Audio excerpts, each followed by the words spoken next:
నమస్కారం. ఫార్ట్యూన్ refine sunflower oil మీ ఇంటి వంటకు స్వాగతం. ఆదిపరాశక్తి వివిధ రూపాలను రోజుకొకటిగా పూజించి నైవేద్యాలు సమర్పించడం మన ఆనవాయితీ.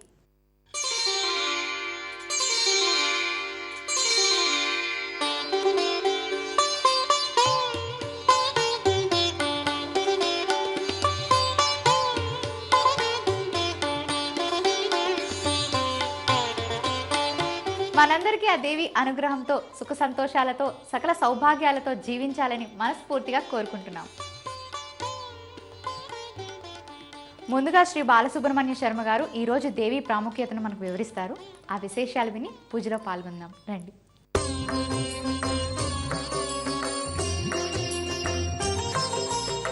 నమస్కారం శర్మ. నమస్కారం శర్మ గారు, ఈరోజు మనకి అమ్మవారికి నైవేద్యం తయారు చేయడానికి రాధిక గారు వచ్చారు. నమస్కారం అయ్యా. ముక్తా విద్రుమహేమనేల ధవలఛాజైర్ముఖైస్తే క్షమైర్ యుక్తామిందునిబద్ధరత్తమగుడాం తత్వార్థవర్ణాత్మికాం గాయత్రీం వరదాభయాం కుశకశాం శుభ్రం కపాలం గదాం శంఖం చక్రమదారవిందయుగం హస్తై వహంతీం భజే.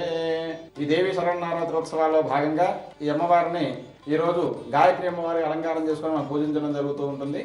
ఈ యొక్క గాయత్రి అమ్మవారి యొక్క మూలమంత్రం ఎంత గొప్ప మహిమానుదైందంటే, మనం ఏ దేవుడికి నైవేద్యం పెట్టినా కూడా ఆ యొక్క గాయత్రి మంత్రాన్ని ప్రోక్షణ చేస్తూ ఆ యొక్క పదార్థాల మీద నైవేద్యం జరిపించి ఆయా దేవతలకు అందజేయడం జరుగుతూ ఉంటుంది. ఈ యొక్క గాయత్రి అమ్మవారు సర్వ వేదాలకి కూడా తల్లి అయినటువంటిది. అందుకే ఆమెని వేదమాత అని కూడా పిలుస్తూ ఉంటాము. ఈ యొక్క అమ్మవారు ముక్తా విద్రమ హేమనీల ధవళ వర్ణములతో పంచముఖ శోభితురాలై ఆ శంఖము చక్రము మరియు అంకుశమాట మొదలైనటువంటి ఆభరణాలు ధరించి కమలాసనం అంటే పద్మం మీద కూర్చొని చిరునవ్వుతో చిందిస్తూ ఆ యొక్క అమ్మవారు అనుగ్రహిస్తూ ఉంటుంది. ఈ యొక్క నగాయత్రియా పరమంత్రం నమాదు పరదేవతం అని చెప్పి మన శాస్త్రం. గాయత్రి మంత్రాన్ని మించినటువంటి మంత్రం లేదు, అలాగే తల్లిని మించిన దైవం లేదని చెప్పి మన శాస్త్ర ప్రతీతి. కాబట్టి అమ్మవారిని గాయత్రి అమ్మవారిని పూజించి ఆ యొక్క షోడశోపచార పూజలను జరిపించి దీపదీపాలతో పూజించిన తర్వాత అమ్మవారికి ప్రీతికరటువంటి చక్కెర పొంగలి మరియు బొబ్బట్లు ఆ అమ్మవారికి నైవేద్యం జరిపించి పుత్ర నిరాధనాలతో ఈ పూజా కార్యక్రమం సమాప్తం అవుతుంది. కాబట్టి ఈరోజు నైవేద్యం ఆ యొక్క చక్కెర పొంగలి తర్వాత బొబ్బట్లు అమ్మవారికి నైవేద్యం చేయాలి. ఈ పూజా కార్యక్రమం కారణంగానే ఆ నైవేద్యానికి మీరు సిద్ధం చేసుకోవాలండి. ముందు పూజా కార్యక్రమం ప్రారంభిద్దాం. ఓం శ్రీ మహాగణాధిపతే నమః, శ్రీ మహాసరస్వతే నమః. హరి ఓం.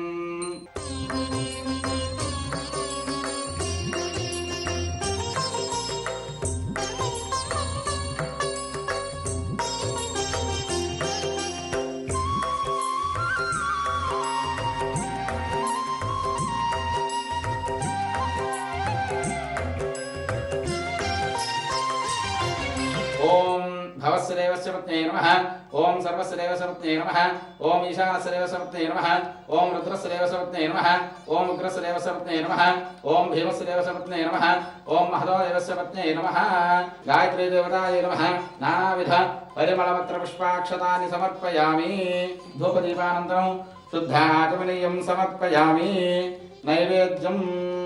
నైవేద్యంలో భాగంగా ఈరోజు అమ్మవారికి ప్రీతికరమైనటువంటి ఆ చక్ర పొంగలి తర్వాత బొబ్బట్లు అమ్మవారికి చేసి నైవేద్యం జరిపించాలండి. కాబట్టి అవి మీరు సిద్ధం చేసుకోవాల్సింది, తయారు చేసుకోవాలి. సరే.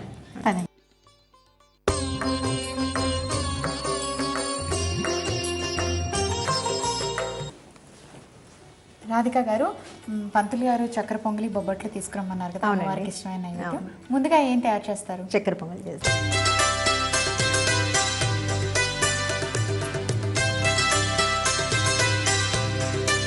మరి చక్కెర పొంగలికి కావాల్సిన పదార్థాలు చెప్తారా? చెప్తానండి. బియ్యము, పెసరపప్పు, కాజు, బాదం, ఇలాచి, షుగరు, నెయ్యి. ముందుగా ఏం చేయాలండి? ముందు మనం పెసరపప్పు ఈ బియ్యం ఉన్నాయి కదా ఫ్రై చేసుకోవాలి, రెడ్ కలర్ వచ్చేవారు. సో మరి స్టవ్ ఆన్ చేసుకుందామా? చేద్దామండి. రాధిక గారు, చక్ర పొంగలి బొబ్బట్లు అమ్మవారికి చాలా ఇష్టం. చాలా ఇష్టం అండి. సో మీరు మామూలుగా మీరు దేవి నవరాత్రులు చేసేటప్పుడు కూడా ఇవే చేస్తాం. మేము దసరా అంటే నవరాత్రులు ఇవే చేస్తాం. అమ్మవారికి అంతా శనగపప్పు, బెల్లము ఇవే ఇష్టం అనమాట. పాయసాలు, బూరెలు, బొబ్బట్లు. మీరు ఏం చేస్తుంటారండి? నేను హౌస్ వైఫ్ అండి. House wife. ఇప్పుడు మనం ఇది 1 కప్పు రైస్, 1 కప్పు పెసరపప్పు. అంటే కొంచెం పెసరపప్పు తక్కువ కావాలనుకున్న వాళ్ళు కూడా వేసుకోవచ్చు, కాకపోతే టేస్ట్ బాగుంటుంది అనమాట ఈక్వల్ క్వాంటిటీస్ వేస్తే.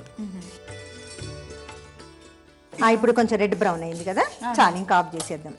ఇప్పుడు ఇది కొద్దిగా చల్లగా అయిన తర్వాత కుక్కర్లో పెట్టి ఉడికించుకోవాలి. ఇప్పుడు మనం 1-2 కప్స్ వేసాం కదా, 4 కప్స్ వాటర్ వేసి కుక్కర్లో మనం 2 విజిల్స్ పెట్టుకుంటే సరిపోతుంది. రైస్ ఎలా కుక్ చేసుకుంటాం సేమ్ అలాగే అనమాట. ఇది తీసేద్దాం, పక్కన పెట్టేద్దాము. చల్లారి కొంచెం కూల్ కావాలి. ఓకే, నెక్స్ట్ ఏం చేయాలండి? ఇప్పుడు ఇది కుక్కర్లో పెట్టాలంతే. స్టార్ట్ చేద్దామా? చేద్దాం. ఇది హీట్ ఎక్కాక ఇప్పుడు 4 కప్స్ వాటర్ వేద్దాము.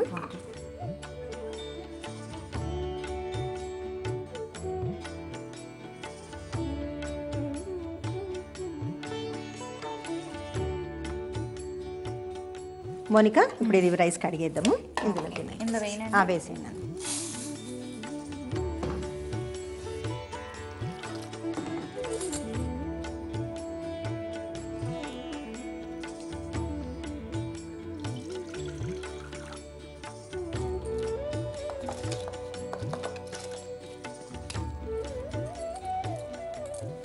ఇప్పుడు ఇది మనము 2 విజిల్స్ లేదంటే 10 మినిట్స్ అట్లా పెట్టి అయిపోతుంది. ఈ 10 మినిట్స్ మనం సిమ్లో ఉంచుతామా? హైలో పెట్టేసి. హైలో పెట్టేసి. సో మరి రాధిక గారు మీరు దసరా ఎలా సెలబ్రేట్ చేసుకుంటారు? మేము బాగా చేసుకుంటాం. అంటే మాకు పెద్ద ఫెస్టివల్ అనమాట ఇది. కొత్త బట్టలు అందరము, తర్వాత ఇంట్లో అందరు చుట్టాలు అందరు వస్తారనమాట. జమ్మికి వెళ్తాం అనమాట. జమ్మి చెట్టు దగ్గర అక్కడ టెంపుల్కి వెళ్ళేసి అక్కడ మొక్కజొన్న చెట్లు ఉంటాయి అనమాట, పెద్ద పెద్దవి. అవి తీసుకొని ఇంటికి వస్తాం. అక్కడ పాలపిట్టను కూడా చూస్తాం అనమాట. ఆ రోజు చూడాలన్నమాట, దసరా రోజు పాలపిట్టను చూడాలని. ఇంటి ముందుకు కూడా వస్తాడు పాలపిట్ట అని. అది కొంచెం డబ్బులు తీసుకొని ఆయన ఇట్లా ఏదో కప్పుకొని వస్తాడు అనమాట, బెడ్షీట్. మనకు డబ్బులు ఇస్తే పాలపిట్టను చూపిస్తాడు అనమాట. అది ఆ రోజు చూడాలన్నమాట పాలపిట్టను. అక్కడ జమ్మి చెట్టుకు పోయేసి జమ్మి చెట్టు చుట్టూ ప్రదక్షిణాలు చేసి అక్కడ మొక్కజొన్న కంకి తీసుకొచ్చి ఇంటి గుమ్మం బయట పెట్టాలన్నమాట. అది మూలకు పెట్టేస్తాం అనమాట. ఓకే, అంటే కంప్లీట్ గా ట్రెడిషనల్ గా ఫుల్ ట్రెడిషనల్ ముందు నుంచి ఎలాగ సాంప్రదాయ ప్రకారంగా పండుగను ఎలా జరుపుకుంటున్నామో అలా చేసుకుంటారు అందరు కలిసి. మీ చుట్టాలు అందరూ తోడుకోవడం కోసిస్తే ఈసారి కొత్తగా ఇంకా మా అల్లుడు ఫస్ట్ టైం ఈ పండగ. ఈ ఇయర్ పండుగలన్నీ స్పెషలే అనమాట. అల్లుడు కదా రావడం ఫస్ట్ టైం. మోనిక 2 విజిల్స్ వచ్చినాయి కదా, ఇప్పుడు ఆఫ్ చేసేద్దాం. ఈలోపు మనం ఏం చేద్దామంటే పక్కన మనం జీడిపప్పు ఉన్నాయి కదా, ఫ్రై చేసి పెట్టుకుందాం. కొద్దిగా అందులో హాఫ్ వేయండి చాలు. ఓకే, తీసేసాను.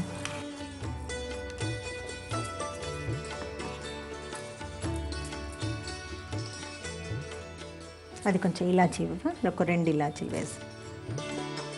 చాలా సింపుల్ ప్రొసీజరే కదండి. చక్కెర పొంగలే సింపుల్గా తొందరగానే అయిపోతుంది మనకు. ఇప్పుడు ఆ జీడిపప్పు వేసారా, మొత్తం వేసేయండి. శనగ చాలా ఆఫ్ చేసేయండి, పక్కన పెట్టేసి. ఇప్పుడు మనం బెల్లం పాకం పట్టుకుందాం. ఓకే, స్టవ్ వెలిగించి స్టవ్. ఇప్పుడు మనం 1 కప్ రైస్, 1 కప్ పెసరపప్పు కదా, అట్లాగే ఇది కూడా 1 కప్ అనమాట.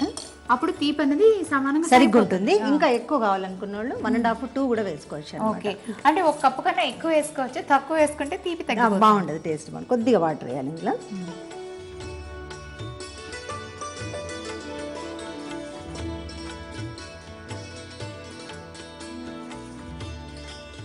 ఇప్పుడు ఇది కలుపు మోనిక నువ్వు. నేను ఇది రైస్ చూస్తాను, స్టీమ్ పోయింది కదా.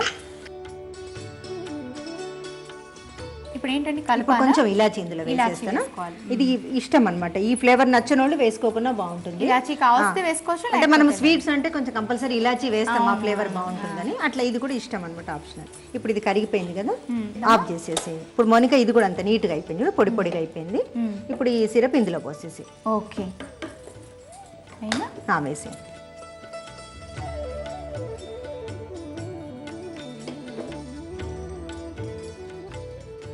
ఇప్పుడు అది కూడా వేసి జీడిపప్పు మనము నెయ్యి ఫ్రై చేసినాం కదా, వేసేనా? వేసేయండి. ఇప్పుడు ఇదంతా బాగా మిక్స్ అయ్యేటట్టు కలిపేసారు మోనిక. ఇప్పుడు ఇదంతా బాగా మిక్స్ అయిపోయింది. బెల్లం పాకము, రైసు, పెసరపప్పు మనం గీలో వేయించిందంతా అన్నీ బాగా కలిపేసుకుని సర్వింగ్ బౌల్ తీసుకోవాలి.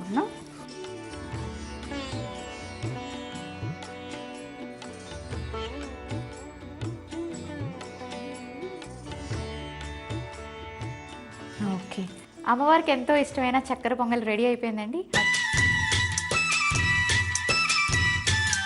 మరి చక్కెర పొంగల్కి కావాల్సిన పదార్థాలు, తయారీ విధానం మరోసారి చూసేయండి. చక్కెర పొంగల్కి కావాల్సిన పదార్థాలు: పెసరపప్పు, బియ్యం, జీడిపప్పు, బాదం పప్పు, యాలకులు, బెల్లం, నెయ్యి.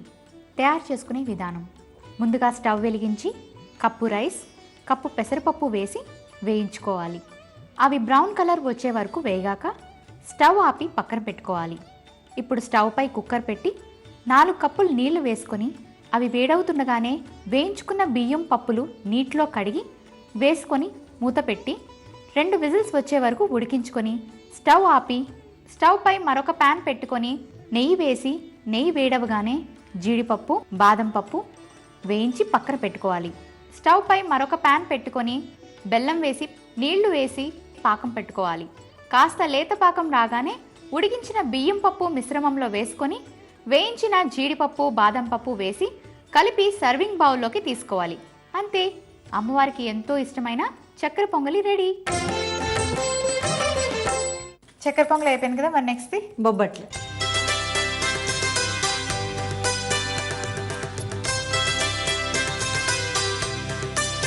ఓకే, మరి బొబ్బట్లకు కావాల్సిన పదార్థాలు చెప్తారా? చెప్తాను. శనగపప్పు, మైదా, బొంబాయి రవ్వ, ఉప్పు, బెల్లం, నెయ్యి, నూనె, ఇలాచి పౌడర్. ఓకే, ముందుగా మనం మైదా పిండి తడుపుకుందాం కొద్దిగా. ఓకే, ఇవన్నా అయిపోయింది. ఫస్ట్ మైదా పిండి వాటర్ వేసుకొని కొంచెం ఇది ఒక 4 hours నానితే బాగా వస్తాయి అనమాట. నానబెట్టుకోవాలన్నమాట. అంటే జిగట అనేది బాగా వస్తే మనకు భక్షం సన్నగా వస్తుంది అనమాట. దీంట్లో 1 స్పూన్ బొంబాయి రవ్వ వేసుకోవాలన్నమాట. 1 స్పూన్ మాత్రమే. ఎందుకు వేస్తారండి 1 స్పూన్ బొంబాయి రవ్వ? అంటే ఇది మరీ సాఫ్ట్గా ఉంటుంది కదా మైదా, కొంచెం మనకు చేయడానికైనా కూడా ఈజీగా ఉంటుంది. ఇందులో కొంచెం చిటికెడు ఉప్పు వేసుకోవాలి, ఒక పించి చాలు. ఎందుకంటే స్వీట్నెస్ ఇంకా పెరుగుతుంది అనమాట మనం ఉప్పు వేసుకుంటే ఎప్పుడు కానీ స్వీట్లలో కొద్దిగా. సో ఇంకొక చిట్కా కూడా చెప్పారు, స్వీట్లోని చిన్న చిటికెడు ఉప్పు వేస్తే స్వీట్నెస్ పెరుగుతుంది అది. ఓకే, కొంచెం వాటర్ వేసి కలుపుదాము.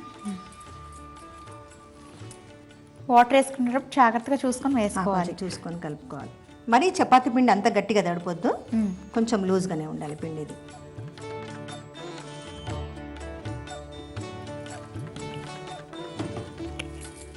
కొంచెం మెత్తగానే సాఫ్ట్గా ఉండాలి, కొద్దిగా లూజ్గానే ఉండాలి చపాతీ పిండి కన్నా. మోనికా కొద్దిగా ఒక 2-3 స్పూన్స్ అట్లా నూనె వేయవా? Okay, so Fortune refine sunflower oil వేసుకుందాం. ఓకే, అంటే మనకి మిక్స్ అవ్వడానికి ఈజీగా ఉండాలని వేస్తున్నారు, చేతికి అంటుకోకుండా ఉంటుంది అనమాట. ఇది చేసుకున్న ఎంతసేపు మనం బొబ్బట్లు తయారు చేసేసుకోవాలి? ఇప్పుడు మనం రవ్వ కొంచెం వేసినాం కాబట్టి ఒక 1/2 hour 1 hour అయితే చాలు. కొంచెం రవ్వ ఎక్కువ వేసుకుంటే ఇంకా ఒక 4 hours అన్న నానాలి. ఇది మనం ముందే నానబెట్టి పెట్టుకుంటే పర్వాలేదా? అంటే చాలా మంది ఏంటంటే అమ్మవారికి అలంకరించుకొని ఆ తర్వాత బొబ్బట్లు చేయడం, అంటే నైవేద్యం తయారు చేసి కొంచెం నాన్నట్టు ఉంటుంది పిండి మనకి. ఇప్పుడు మళ్ళీ దీనిపైన కూడా ఇంకొక 3 స్పూన్స్ నూనె వేసేసి మూత పెట్టేద్దాం. సో ఇంకొక 3 spoons fortune refined sunflower oil వేసుకుందాం. ఇప్పుడు దీన్ని కొంచెం నానబెట్టేద్దాం. ఒక 15 minutes అన్నా మనకు వచ్చి నానితే పిండి బాగా వస్తుంది. ఓకే, ఇది 15 minutes నానాలి. సో మరి పూర్ణం తయారు చేసుకోవాలంటే శనగపప్పు మనం 1 కప్పు తీసుకుంటే 1 కప్పు వాటర్, 1 కప్పు కొద్దిగా ఎక్కువనే పోయాలి వాటర్. 2 cups తీసుకున్నా పర్వాలేదా? 1 కప్పుకు మామూలుగా రైస్ మాదిరి పోసేసుకున్నాం. డబల్ వేసుకొని పెట్టుకోవాలి. 2 విజిల్స్ పెట్టుకోవాలి. పెట్టుకున్న తర్వాత మళ్ళీ స్టీమ్ పోయిన తర్వాత తీసేసి అందులో ఎక్సెస్ వాటర్ తీసేయాలన్నమాట. ఎక్సెస్ వాటర్ తీసేసిన తర్వాత అది పప్పు వేడిగా ఉన్నప్పుడే మనము ఈ బెల్లము బాగా మెత్తగా దంచేసుకొని అందులో వేసి కలిపేసేయాలి. బాగా వేడిగా ఉన్నప్పుడే చేసుకుని అందులో కలిపేసుకుంటే సిరప్ లాగా అయిపోతుంది. అప్పుడు అది ఇమీడియట్ గా మిక్సీలో వేసేసుకోవాలన్నమాట. వేసుకుంటే అప్పుడు మెత్తగా పూర్ణం బాగా వస్తుంది. ఇలా వచ్చేస్తుంది. అది నేను రెడీ చేసుకొని వచ్చాను అనమాట. సో మరి మన పూర్ణం రెడీ అయిపోయింది, ఇది పిండి కూడా రెడీ అయిపోయింది. నెక్స్ట్ ఏం చేయాలి? ఇప్పుడు బొబ్బట్లు చేసుకోవాలి. ఓకే, స్టార్ట్ చేసేద్దాం. చేసేద్దాం. ఇది కూడా చాలా సాఫ్ట్గా వచ్చేసింది. ఇది కొంచెం కిందికి పైకి, పైన ఆయిల్ వేసినాం కదా, కొంచెం కిందికి మీదికి ఇది బాగా ఇట్లా కొట్టుకోవాలన్నమాట. ఇప్పుడు ఇది మెత్తగా వేసినాను కదా, ఇప్పుడు ఇవి కూడా మనం చిన్న చిన్న బాల్స్ మాదిరి చేసి పెట్టుకుందాం. ఓకే, మనకు కావాల్సిన సైజులో మనం తయారు చేసుకోవాలి. చిన్నగా కావాలనుకుంటే బొబ్బట్లు చిన్నగా చేసుకోవాలి. మనం పెద్దగా కావాలంటే పెద్దగా చేసుకోవాలి. ఇప్పుడు ఇది అయిపోయింది కదా, ఇది మైదా కొద్దిగా తీసుకోవాలి. దాని మాదిరి కొంచెం తీసుకొని కొద్దిగా ఆయిల్ ఇక్కడ గిన్నె ఫస్ట్ ఇది ప్లాస్టిక్ పేపర్ థిక్ తీసుకోవాలి. తీసుకొని మనం ఒక ఆయిల్ చాలు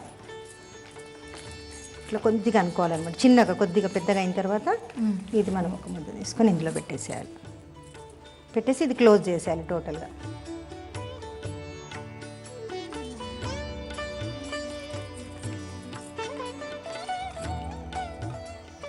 ఇప్పుడు ఈ పక్కన మీరు ప్యాన్ పెట్టేసేయండి. ఓకేనండి. సన్న సిమ్లో పెట్టండి, సన్న మంట మీదనే ఫ్రై చేయాలి.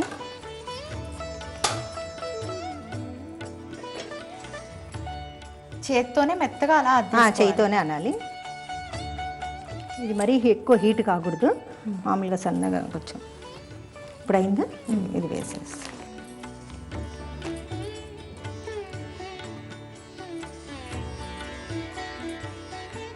కొంచెం పెద్దగానే కొద్దిగా నెయ్యి వేయండి పైన. ఓకే, ఇంతేనా? చాలు, దానికి టచ్ చేయకండి. ఇది ఒకటి.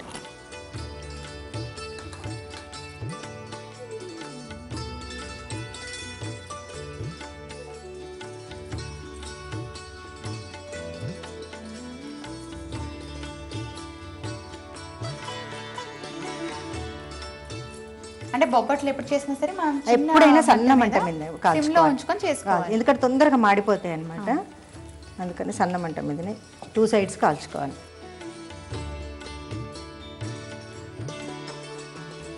చాలా డెలికేట్గా ఉంటుంది ఇది. అంటే కొంచెం ఇలా బ్రౌన్గా వచ్చేసరికి చేసుకోవాలి. బ్రౌన్ అయితే చాలు. మోనిక, ఇది అయిపోయింది. ఇప్పుడు తీసేసుకున్నా. తీసేది సిమ్లో మంట సన్నగా చేసి. ఓకే, సిమ్లో పెట్టండి. ఎందుకంటే మళ్ళీ ప్లాస్టిక్ కదా, పేపర్ కాలిపోతుంది. మనం గీ వేస్తున్నానండి, కొంచెం కాలేదు. నేతి బొబ్బట్లు కాబట్టి నెయ్యి బాగా వేసుకో. మౌనిక తీసేసే ఇది కూడా. ఓకే, ఇప్పుడు సిమ్లో చేసి నెక్స్ట్ వేసుకునేటప్పుడు కంపల్సరీగా సిమ్లో పెట్టుకోవాలి. అంటే ఇది మరి మెల్ట్ అయిపోతుంది పేపర్ కదా, అందుకని సన్నగా చేసుకొని వేసుకోవాలి. ఇప్పుడు కొద్దిగా నెయ్యి వేసేసి.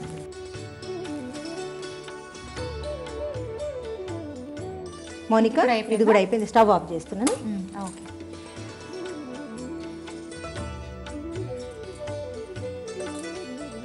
వేడి వేడి బొబ్బట్లు తయారైపోయండి. అమ్మవారికి ఎంతో ఇష్టమైన నైవేద్యం బొబ్బట్లు. మరి దీనికి కావాల్సిన పదార్థాలు, తయారీ విధానం మరోసారి చూద్దాం. బొబ్బట్లకి కావాల్సిన పదార్థాలు: శనగపప్పు, మైదా, బొంబాయి రవ్వ, ఉప్పు, యాలకుల పొడి, బెల్లం, నెయ్యి, నూనె. తయారు చేసుకునే విధానం: ముందుగా ఒక బౌల్లోకి మైదా పిండి, స్పూన్ బొంబాయి రవ్వ, చిటికెడు ఉప్పు వేసి చపాతీ పిండిలా కాకుండా కొంచెం మెత్తగా కలుపుకోవాలి. ఇప్పుడు ముందు కలుపుకున్న పూర్ణాన్ని ఉండలుగా చేసుకోవాలి. తర్వాత మైదాని ముద్దగా తీసుకొని దలసరి పూరిలా చేసి దానిపై పూర్ణం ఉండని పెట్టి క్లోజ్ చేసి మళ్ళీ దలసరి పూరిలా ఒత్తుకోవాలి. అలా కావలసినన్ని బొబ్బట్లు చేసుకున్నాక స్టవ్ పై పెనం పెట్టి 2 స్పూన్లు నెయ్యి వేసి 2 వైపులా బ్రౌన్ కలర్ వచ్చే వరకు బొబ్బట్లు కాల్చుకోవాలి. బాగా కాలాక సర్వింగ్ ప్లేట్లోకి తీసుకోవాలి. అంతే, అమ్మవారికి ఎంతో ఇష్టమైన బొబ్బట్లు రెడీ. రాధిక గారు, బొబ్బట్లు రెడీ అయిపోయి అలాగే చక్కెర పొంగల్ కూడా రెడీ అయిపోయింది కదా, అమ్మవారికి నైవేద్యం పెడదాం. ఓకే రండి.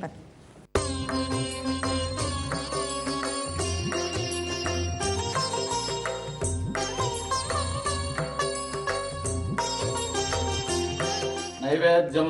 ఓం భూర్భువస్వః తత్సవితుర్వరేణ్యం భర్గో దేవస్య ధీమహి ధియో యో నః ప్రచోదయాత్.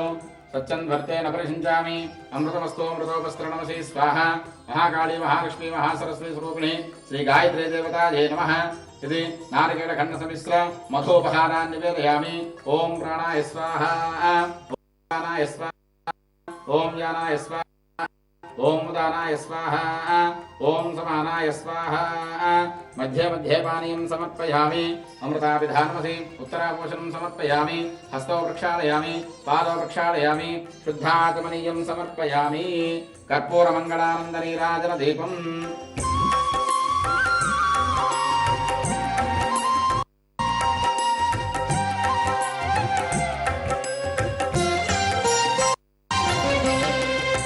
ఫలం సర్వం శ్రీ గాయత్రీ దేవతార్పణమస్తు. సమస్త సన్మంగళాని భవంతు. సర్వే జనాః సుఖేన జీవన సిద్ధిరస్తు. చూసారు కదండి, ఇది ఇవాళ మీ ఇంటి వంట. రేపు మరొక 2 నైవేద్యాలతో మళ్ళీ అమ్మవారి పూజలో కలుసుకుందాం. అంతవరకు నమస్కారం. నమస్కారం.